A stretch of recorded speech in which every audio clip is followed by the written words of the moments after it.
સુપ્રભાત. આજે ધોરણ 2 ગણિતમાં ચેપ્ટર 9 માં આજે આપણો પાઠ કયો છે? ત્રીજો. આની પહેલા આપણે અઠવાડિયાના બધા વાર અને કયો વાર કયા દિવસે એટલે પહેલો બીજો કયો છે એ આપણે સોમવાર પહેલો, મંગળવાર બીજો, બુધવાર ત્રીજો, ગુરુવાર ચોથો, શુક્રવાર પાંચમો, શનિવાર છઠ્ઠો અને રવિવાર સાતમો એ આપણે કર્યું હતું. આજે એમાં આપણે થોડુંક અલગ કરશું. થોડાથી અમે શું આપ્યા છે, તમને પ્રશ્ન આપ્યા છે કે સોમવારે પહેલો તાસ કયા વિષયનો છે? તો ચક્કરીનો એ જ રાખ્યું છે આપણે, અહીંયા આપણે વિષય રાખ્યા છે. તો સોમવારે સૌથી પહેલા આપણો કયો છે? અહીંયા શું દેખાય છે? તો કે ગણિત. તો આપણે જવાબમાં શું લખશું? ગણિત. આવી તમે કોઈ પણ રમત કરી શકો છો. તમે બધા છોકરાઓના નામ લખી શકો છો, એના સિવાય કઈ રમતના નામ લખી શકો છો અને પછી પણ તમે રમી શકો છો. મેં તમને આ વિષય આપ્યા છે એવી રીતે તમે કાંઈ પણ કરી એટલે તમને આ શું છે કે વાર ઉપરથી તમને ખબર પડે કે આ તમારું ટાઈમ ટેબલ કોઈ પણ વસ્તુ બનાવવું અથવા કાંઈ ટીમ બનાવી લો તો તમે કરી શકો અને આપણા વાર પણ પાકા થઈ જાય એના માટે મેં આપ્યું છે. તો સોમવારે પહેલો તાસ કયા વિષયનો છે? તો શું આવશે? ગણિત. તો અહીંયા આપણે શું લખશું? ગણિત. બરોબર છે. પછી બીજો પ્રશ્ન આપણે શું આપ્યો છે? હિન્દી વિષય કયા વારે આવે છે? તો પહેલા તો આપણે આ ચક્કર જોવાનું, એમાં વિષય જોવાનો. તો હિન્દી ક્યાં છે? હા. અને એની સામે શું લખ્યું છે? બુધવાર. તો કયા દિવસે આવે છે? તો કે બુધવારે આવે છે. તો આપણે આ ખાલી જગ્યામાં શું લખશું? બુધવાર. એટલે આપણે આ બે વસ્તુ મોઢે હોવી જોઈએ અને લખતા પણ આવડવી જોઈએ. જો લખતા નહીં આવે ને તો પણ આપણે પ્રશ્ન જવાબ કરી શકશું નહીં.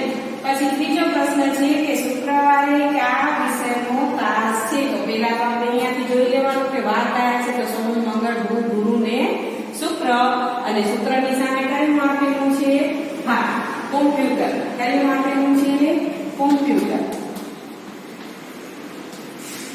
સમજાણું? તો આ લખતા આવડવું જોઈએ. પછી આપેલું છે કે અંગ્રેજી વિષયનો તાસ કયા વારે છે? તો આપણે અંગ્રેજી પૂછ્યું છે તો આપણે અંદર મુજબ કઈ જોશું. એમાં અંગ્રેજી ક્યાં આપેલું છે? તો કે આવેલું. તો એ અંગ્રેજી આપેલું છે એની સામે વાર કયો છે? તો ગુરુવાર. તો અહીંયા શું લખશું આપણે? ગુરુવાર. સમજાણું?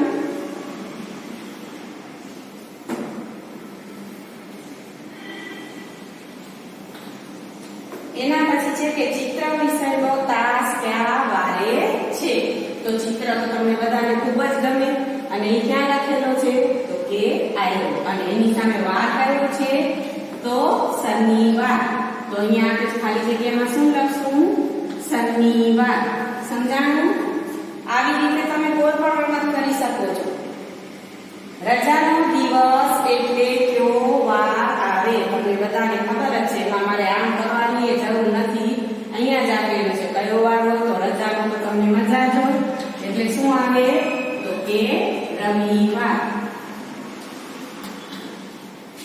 અને લાસ્ટ છે કે મંગળવારે કયા વિષયનો તાસ છે? તો સોમ પછી કયો છે? મંગળવાર. સામે શું લખ્યું છે? તો કે ગુજરાતી. તો શું આવશે એમાં? ગુજરાતી. આ બધા પહેલા વિષય લખ્યા છે. આવી રીતે તમે નીચે લખીને પણ કરી શકો કે બીજો વાર, બીજો તાસ, ત્રીજો તાસ. એટલે તમે આવી કોઈ પણ રમત કરી શકો. તો હોમવર્કમાં તમને આટલા ક્વેશ્ચન આન્સર લખવાના છે. આ તમારાથી ફીટ થાય તો કરજો અને નહીંતર ખાલી વારની સામે તાસ લખી નાખશો તો પણ ચાલશે. તો હોમવર્કમાં શું છે? તો આવી રીતે ક્વેશ્ચન આન્સર કરવાના છે. ઓકે, હવે નેક્સ્ટ મળશું.